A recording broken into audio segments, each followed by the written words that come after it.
con los que me decían: a la casa del Señor iremos. ¿Es cierto eso, hermanos? Digámoslo con libertad. Yo me alegré con los que me dijeron: a la casa de Jehová iremos. Una cosa he demandado a Jehová, bendito sea Dios, porque mejor es un día de Jehová que en las moradas de maldad. Qué bueno, hermanos, qué bueno. Bueno, pues ¿a qué venimos a la casa?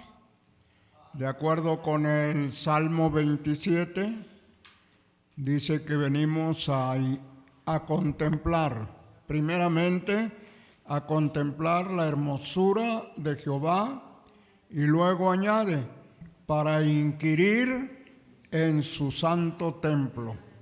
¿A qué venimos? Primero, a contemplar la hermosura de Jehová. Bueno, ¿cómo podemos nosotros mirar la hermosura de Jehová? Si aquí no tenemos estatuas, no tenemos imágenes, no tenemos pinturas, ¿qué ver? ¿Cómo podemos ver la gloria del Señor? Quizá les extrañe que les diga que podemos contemplar la hermosura de Jehová en el rostro de nuestros hermanos. No lo creyeron, ¿verdad? ¿Qué ven en el rostro de sus hermanos? Un rostro malhumorado, un rostro triste.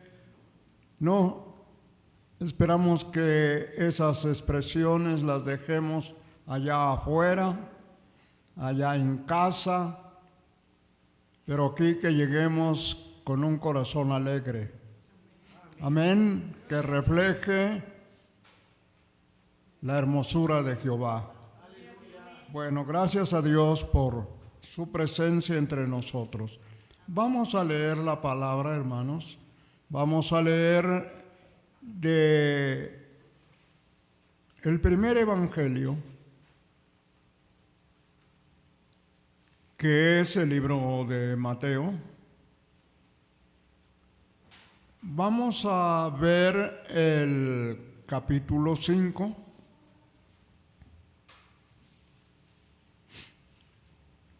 Y de ese capítulo vamos a fijar nuestra vista solamente en un versículo, que en este caso es el versículo 13. El versículo 13.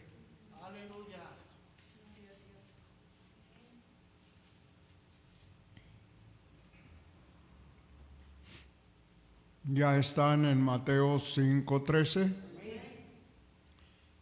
Este es uno de los versículos que encontramos en el famoso Sermón del Monte, o dicho de otra manera, la enseñanza de la montaña, que va del capítulo 5 al capítulo 7.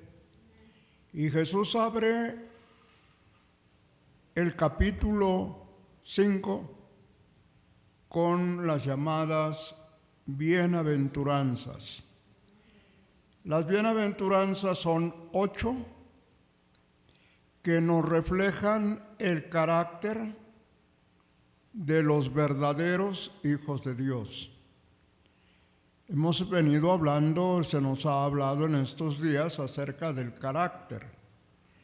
El carácter es lo que somos, no lo que quisiéramos ser, sino lo que somos. No lo que creemos, sino lo que somos. Creo que en esas bienaventuranzas encontramos, repito, el carácter de los verdaderos hijos de Dios.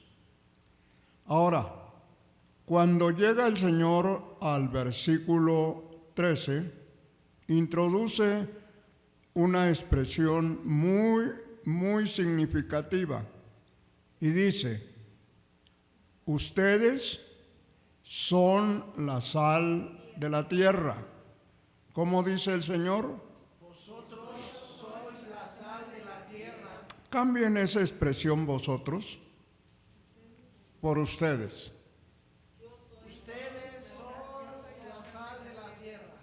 Muy bien, pero si la sal se vuelve insípida, si pierde la sal su sabor, ¿con qué será salada? Y continúa diciendo: ya no sirve más para nada, sino para ser echada fuera y ser pisoteada por los hombres. Siéntense, pero no cierren su Biblia.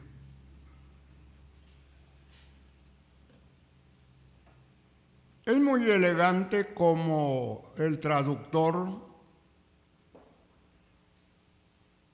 Cipriano de Valera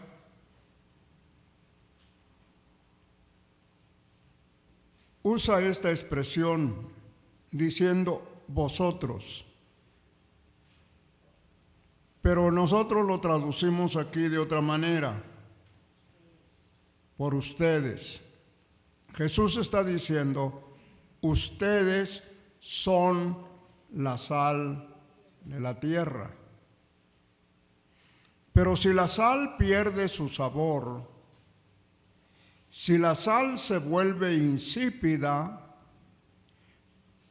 ¿para qué sirve? Ya no sirve para salar, sino, dice aquí el texto, para ser echada afuera, a la tierra, y ser hollada, pisoteada por los hombres. Creo que podemos partir en nuestra meditación en esta tarde con una pregunta: ¿por qué Jesús comparó a sus seguidores con la sal? Porque esa es una comparación. El Señor está usando lo que los inteligentes llaman una metáfora o una ilustración. ¿Por qué el Señor compara a sus seguidores con la sal? ¿Se han puesto a pensar en eso? Bueno, vamos a ocupar unos momentos para hablar de la sal. El tema de nuestro mensaje es el siguiente: ya es tiempo que la sal salga del salero. Repítanlo, por favor. Ya es tiempo que la sal salga del salero. Otra vez.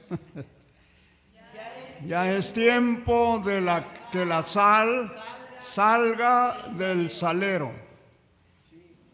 De acuerdo con el pensamiento de Jesús, ¿qué somos? La sal de la tierra. Porque somos sus seguidores. Así es.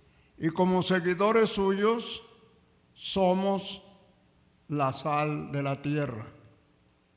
Y la pregunta está en el ambiente: ¿por qué Jesús nos compara con la sal?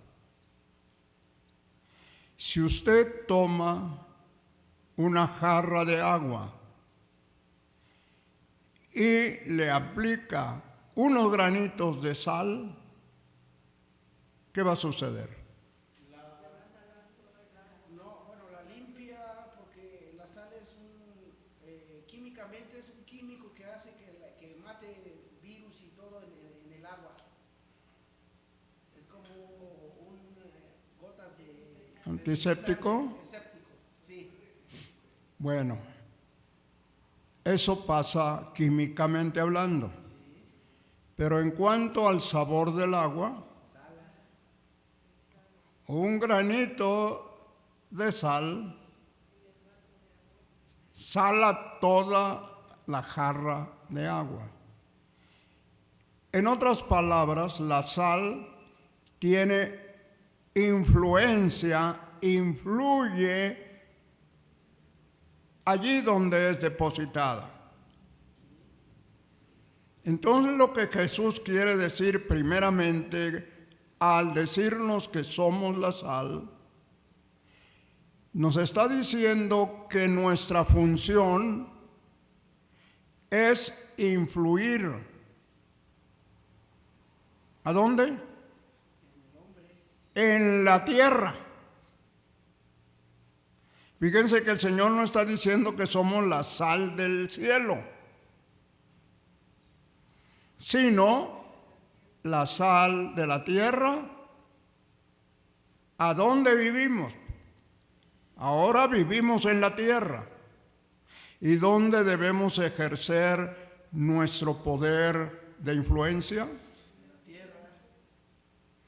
Esto es algo parecido a lo que Isaías dice en su libro. Conviértanse ellos a ti y no tú a ellos. En otras palabras, que lo que ves en el mundo, que lo que observas aquí en derredor tuyo, no te influya, no te gane, no te arrastre, sino todo lo contrario, que tú seas capaz de influir en este ambiente degradante en el que nos hallamos inmersos. Esencialmente, ese es el significado, o es lo que quiso Jesús decir de sus seguidores. Por eso les habla con antelación, como ya dije, de las 7 u 8 bienaventuranzas. Bienaventurados los de limpio corazón. ¿De qué habla? De la limpieza, de la pureza de sus seguidores. Y esa limpieza y esa pureza deben influir en el ánimo de la gente con la que tratamos, la gente que nos rodea. Luego, bienaventurados los pacificadores. En medio de guerras, en medio de pleitos, ¿qué debemos ser? Pacificadores, portadores de paz. Que si otros están agarrando de la greña, ¿nosotros qué? Seamos pacificadores. Aunque el que mete paz, saca más. ¿No fue lo que le pasó a Jesús? Vino a meter paz. ¿Y qué ganó? Bueno, podemos seguir hablando de las bienaventuranzas, pero dejémoslo allí. Solamente quise poner estos dos ejemplos de nuestra influencia como sal de la tierra. Ahora, hubo un tiempo en que la sal tuvo un valor muy grande. Los griegos decían que no había cosa más grande que el sol y la sal. Ese era el concepto que los griegos tenían sobre la sal. No hay cosa más grande en el mundo que el sol y la sal. Probablemente sea discutible ese pensamiento, pero dejémoslo allí. Para los romanos, que gobernaron al mundo por muchos años, por siglos, la sal era tan valiosa que era con que le pagaban a sus soldados. Su ejército recibía como pago sal. De allí viene el término salario, que es el pago que recibimos por nuestro trabajo. Vean ustedes cómo la sal ha ocupado un lugar muy importante en la historia. Ahora, hablando de la sal en el Antiguo Testamento, vamos a encontrar, por favor, vayan a leer ahora este pensamiento, este versículo de Levítico 2:13.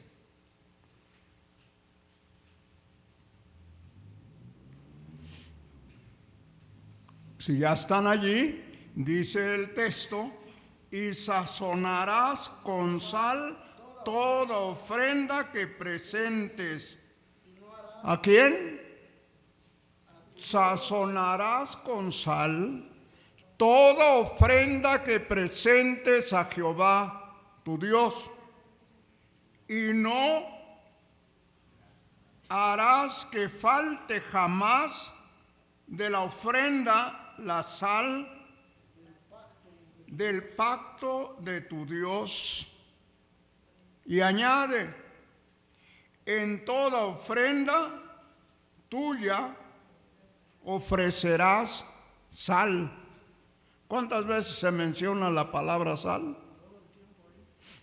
En los sacrificios que se le presentaban a Dios, debían presentársele sazonados con sal. Y se menciona 3 veces, por lo cual es importante la sal en las ofrendas o en los sacrificios. ¿Están de acuerdo conmigo? Hasta aquí estamos viendo el valor, la importancia de la sal. Cuando Dios hizo un pacto con David para que él fuera el rey de su pueblo, hizo un pacto que se llamó Pacto de Sal. Vamos al libro de Crónicas, por favor. Segundo de Crónicas 13:5.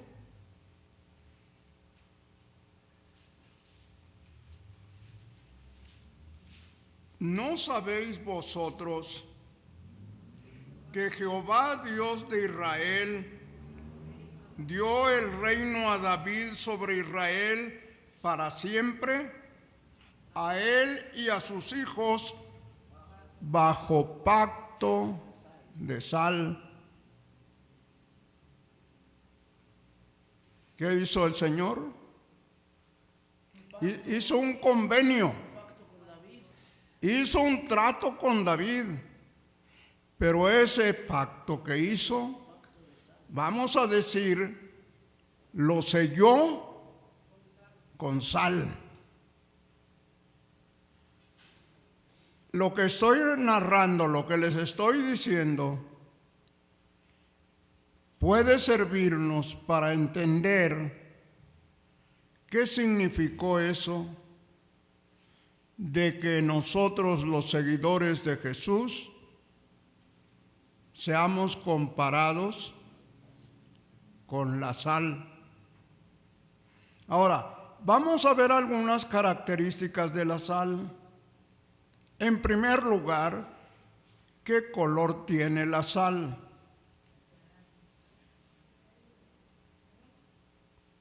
La sal es blanca.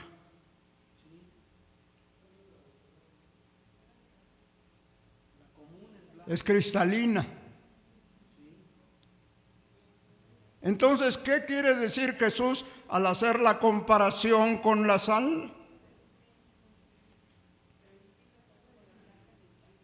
Que nosotros debemos ser puros, que sus seguidores debemos ser limpios. Por eso está la primera bienaventuranza. ¿Cuál fue? Bienaventurados los de limpio corazón, porque ellos verán a Dios. Hablando de los usos de la sal se ocupa, por así decirlo, en todas las áreas de la vida, en todas. Nosotros solamente pensamos de la sal en el hogar, en la mesa,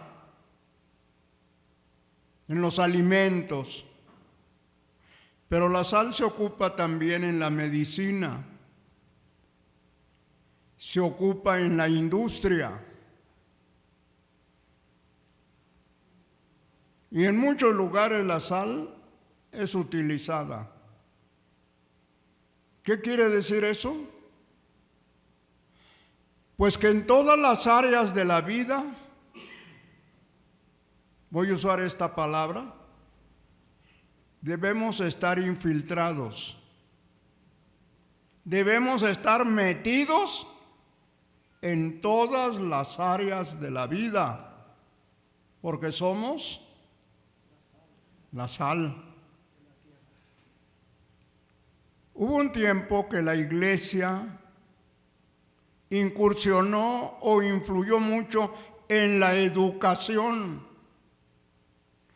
De hecho, los primeros educadores mexicanos fueron cristianos.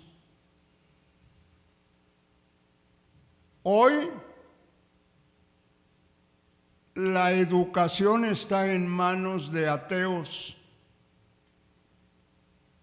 de gente que no tiene el mínimo deseo de honrar a Dios. ¿Qué pasó?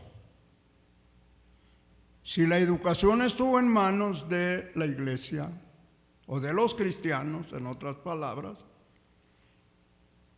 qué ideal y qué bueno sería que la educación todavía fuera manejada por gente temerosa de Dios.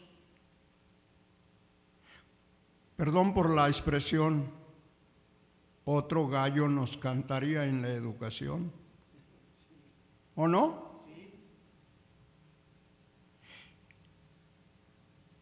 Fueron hombres de Dios que participaron activamente en la política. José fue un ministro de finanzas de Egipto. ¿Acaso no ocupó un lugar preponderante en el gobierno egipcio?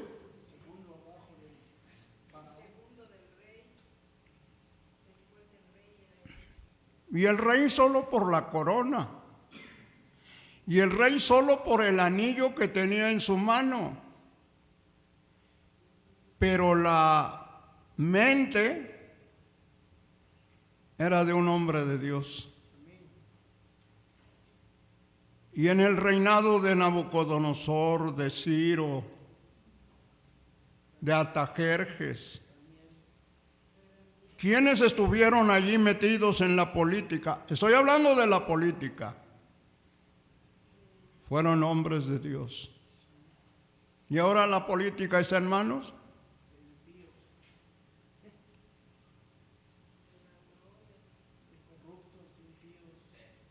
Cada uno de ustedes puede decir lo que sabe.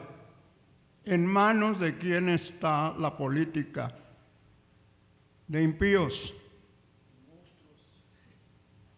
de incrédulos, de opositores de los valores humanos y mayormente de los valores morales y espirituales.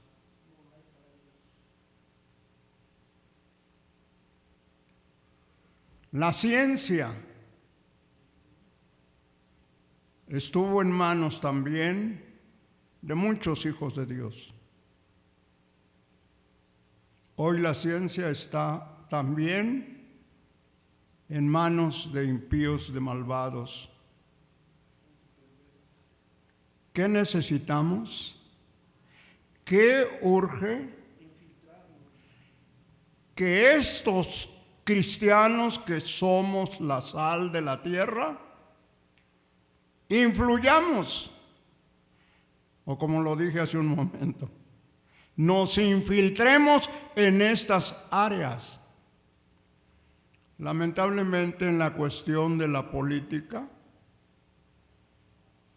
se han hecho intentos. Cristianos que han querido incursionar en la política con el pensamiento de desde allí influir y bendecir al pueblo de Dios, se dejan arrastrar por lo que ven de sus compañeros y empiezan a pervertirse y se echan a perder.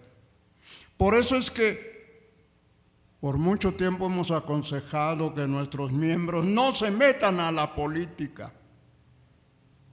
¿Pero qué no sería bueno que estuvieran políticos en el gobierno? ¿Qué sería si tuviéramos un presidente como de la nación, un cristiano allí? También han surgido intentos de formar partidos cristianos, pero otra vez, repito, se han echado a perder, han perdido la visión y los perdemos. Estoy hablando, hermanos, de la influencia que debiéramos ejercer en todos los niveles donde nos movamos, en el comercio, en la educación, como lo acabo de mencionar, incluso en la política, debiéramos tener gente valiosa allí. Hace unos días nos visitó en una reunión pastoral que teníamos un hermano que nos llevó una noticia. Se llama, bueno, me acuerdo más de su apellido, Zúñiga. No me acuerdo bien cómo se llama, Hiram Zúñiga parece. Es de Progreso. Me dijo, pastor, ¿se acuerda de mí? Le digo, sí, hermano, eres de Progreso. Sí, dice, usted fue mi pastor. No sabían que fui pastor de Progreso, ¿verdad? Bueno, ahí se los paso. Y me dijo, he tenido la suerte de ser insaculado. Es decir, en la tómbola esa que están haciendo para los magistrados, para los jueces, salió en la tómbola y está ya para ser ministro de la Suprema Corte de Justicia.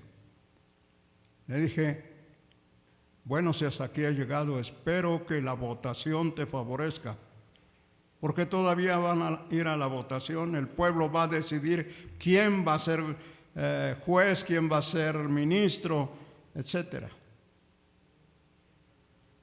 Y acabo de oír de otros que también están en eso, que son cristianos. Oremos por ellos para que de veras tengamos un poder judicial donde se practique la justicia, no la injusticia, sino la justicia. Me alegra que haya hermanos que están ya insaculados o que ya ganaron en la tómbola para ir a la votación. Pero esperemos que el Señor guíe a los votantes para elegir a los mejores. Y que Dios ayude a esta gente y verdaderamente sean la sal que influyan, en esos medios. Bueno, entonces la sal tiene la característica de ser blanca y por tanto los seguidores de Cristo debemos ser limpios, debemos ser puros, como ya lo dije. Por el otro lado, tiene el poder de influir en todos los niveles de la vida y que así el pueblo de Dios pueda influir en todos los niveles.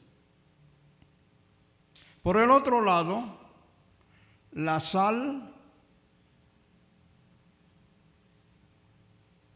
lastima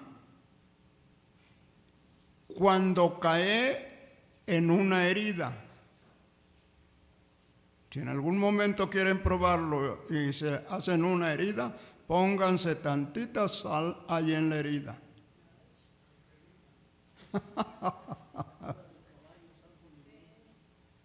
Lastima, hiere. Es antiséptica, cura. Bueno, ¿qué quiero decir con esto?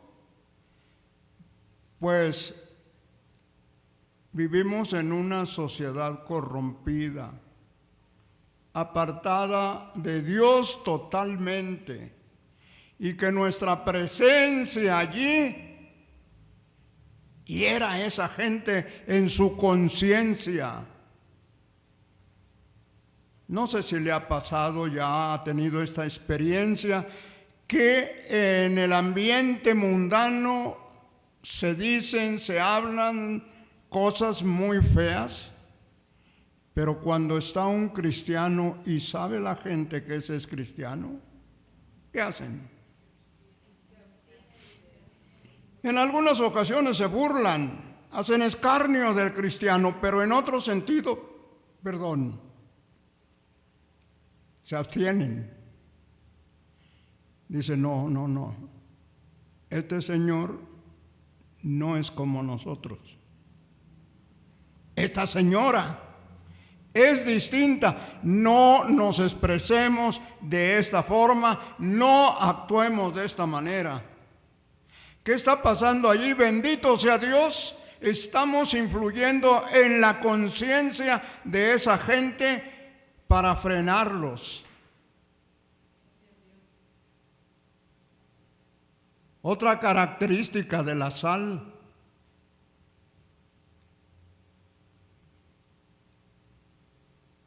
es preservativa. Cuando no teníamos refrigeradores, cuando no había hielo, los vendedores de carne acostumbraban salar la carne para preservarla, para que no se les echara a perder. Todavía en los pueblos, allá en las montañas, está lo que se llama el tasajo.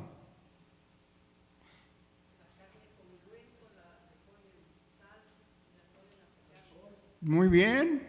La cecina, no asesina, la cecina, el pescado bacalao y muchas otras carnes se cubren de sal y no se echan a perder.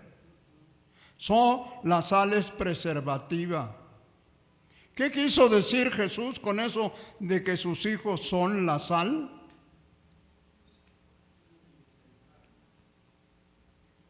Pues mientras estemos en este mundo, y aunque la gente se burle de la iglesia, aunque la gente no nos quiera y se exprese mal de nosotros, Dios nos ha puesto aquí en este mundo para detener la mayor corrupción de la sociedad. Está corrompida la sociedad, sí es cierto, pero no en el grado en que estará cuando la iglesia ya no esté aquí en la tierra. Porque saben que la iglesia está destinada para no estar aquí siempre. ¿Cuándo será eso? En lo que llamamos el arrebatamiento, bendito sea Dios. La iglesia será arrebatada, sacada de este mundo. Y entonces se perderá el control. No tendrá control el pecado. La Biblia dice en Apocalipsis que Satanás hará su mayor esfuerzo cuando la iglesia ya no se encuentre aquí, porque sabe que le queda poco tiempo. Lean ustedes su Biblia, especialmente el libro de Apocalipsis, para que se den cuenta, hermanos, de la gravedad o de la profundidad de la maldad que imperará en el mundo cuando lo que ya o lo que les estorba ahora sea arrebatado. Como testimonio, allí tienen ustedes las 7 copas. Tienen los 7 sellos. Tienen las 7 trompetas que nos hablan de los juicios que vendrán y el tiempo que el anticristo actuará elevando la maldad en este mundo como no se ha conocido.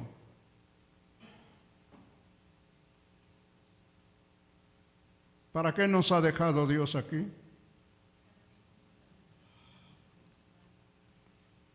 No somos cualquier cosa, perdón hermanos, perdón por lo que digo, y esto no tiene el menor sentido de engrandecimiento o de vanagloria para la llamada iglesia, para ninguno de nosotros, sino para que Dios tenga la gloria, para que para Él sea la honra.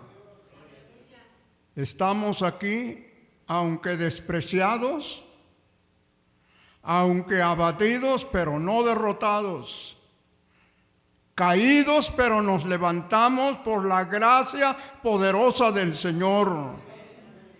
Por eso dice el Señor, ustedes son la sal de la tierra. Pero les anuncié un tema que no he tocado. El tema fue, ya es tiempo que la sal salga del salero.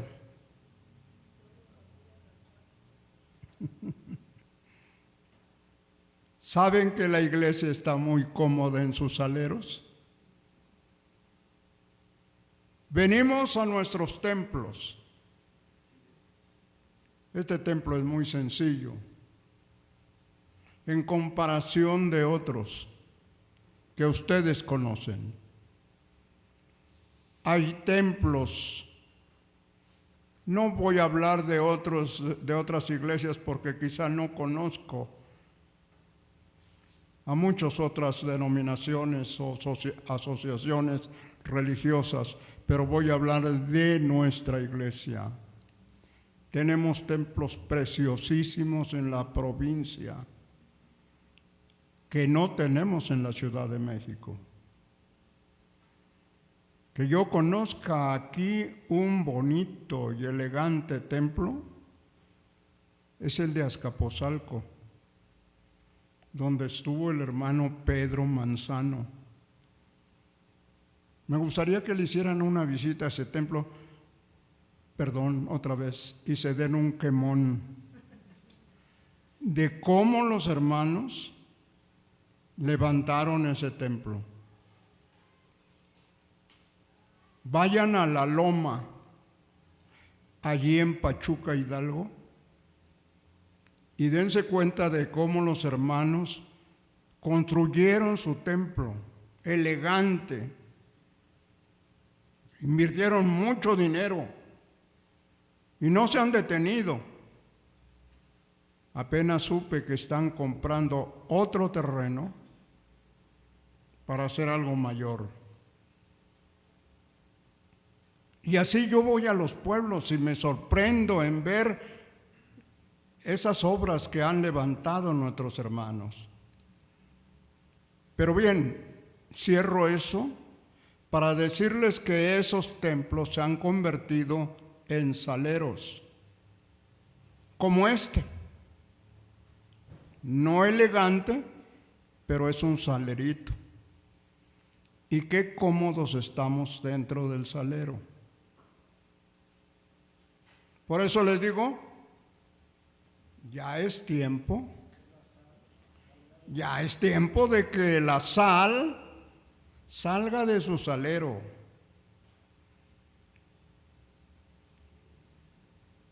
No me lo malentiendan. Qué bueno que nos reunimos a adorar a Dios en estos lugares. Pero la iglesia influye no tanto dentro de las cuatro paredes como fuera de ellas. Por eso, que la sal salga del salero. ¿Para qué? Para ayudar a los quebrantados de corazón. Hay gente allá afuera, hermanos, que no tiene el mínimo privilegio que nosotros tenemos al haber conocido al Señor como nuestro Salvador. Pero que esta sal salga de su salero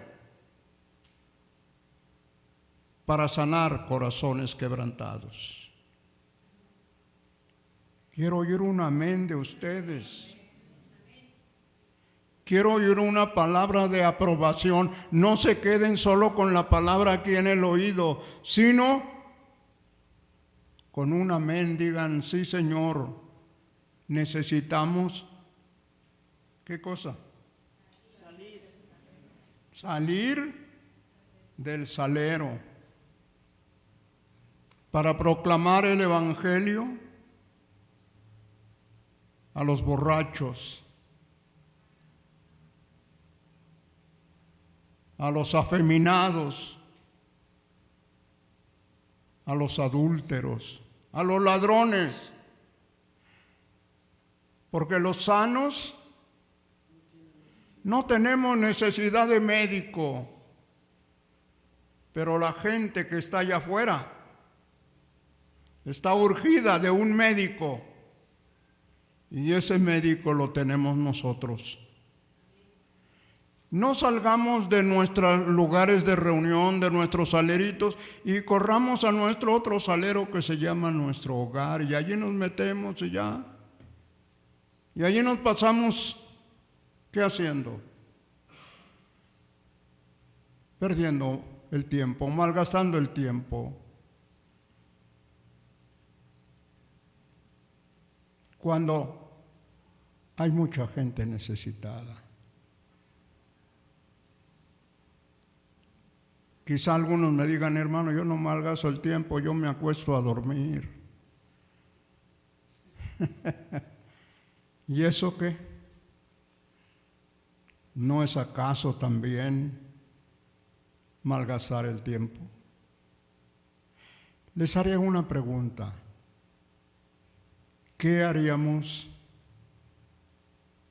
si nosotros nos hallamos ante una barranca y la gente corre apresurada para despeñarse en ese precipicio? ¿Qué haríamos?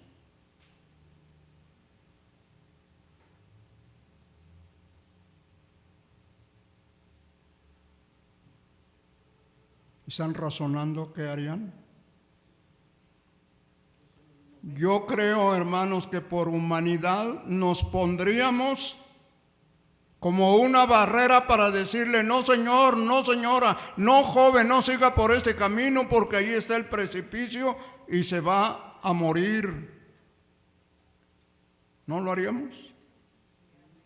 Y si no nos ponemos como una barrera, no por lo menos les gritaríamos: joven, señora, no siga por ese camino.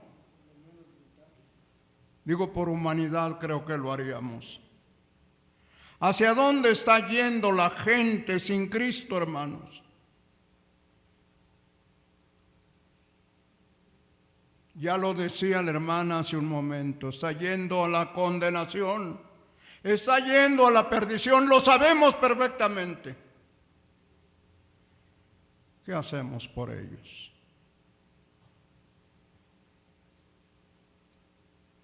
Digámosle al Señor esta tarde: Señor, acepto que soy la sal de este mundo, pero ayúdame a cumplir mi misión, haciendo algo por la gente que se está perdiendo. Incline su cabeza, doble sus rodillas, haga lo que el Señor le haga sentir.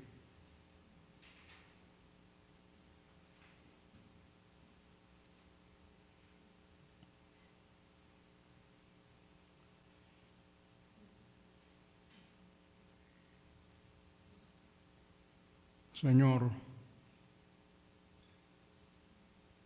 nos has dado el privilegio de los privilegios,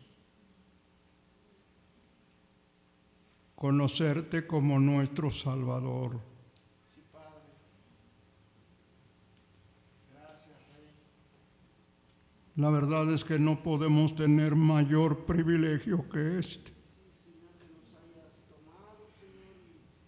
porque al haberte conocido, nos salvaste de la condenación. Perdonaste nuestros pecados y nos libraste para vida eterna.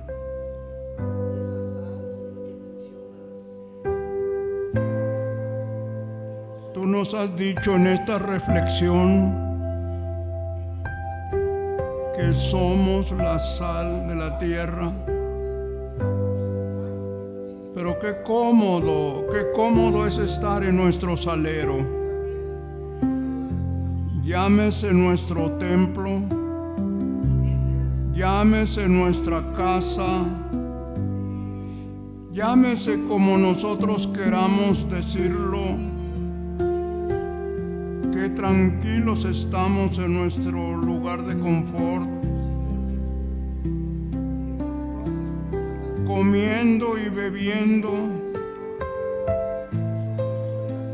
físicamente disfrutando de tus bendiciones,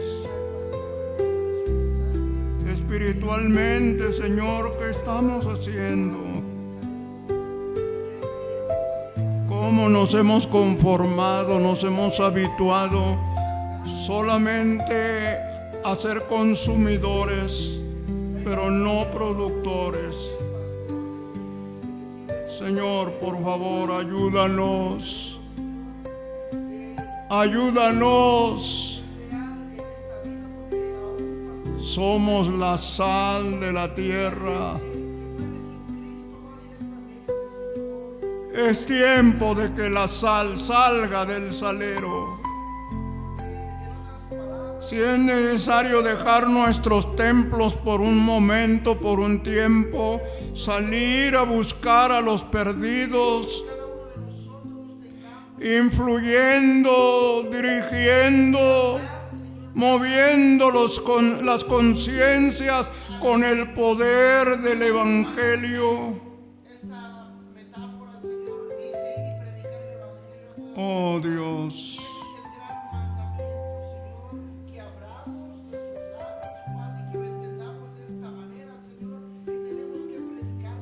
ayúdanos por favor.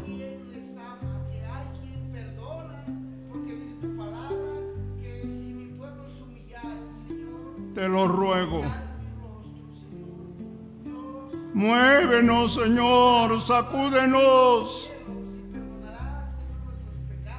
Sacúdenos, Señor.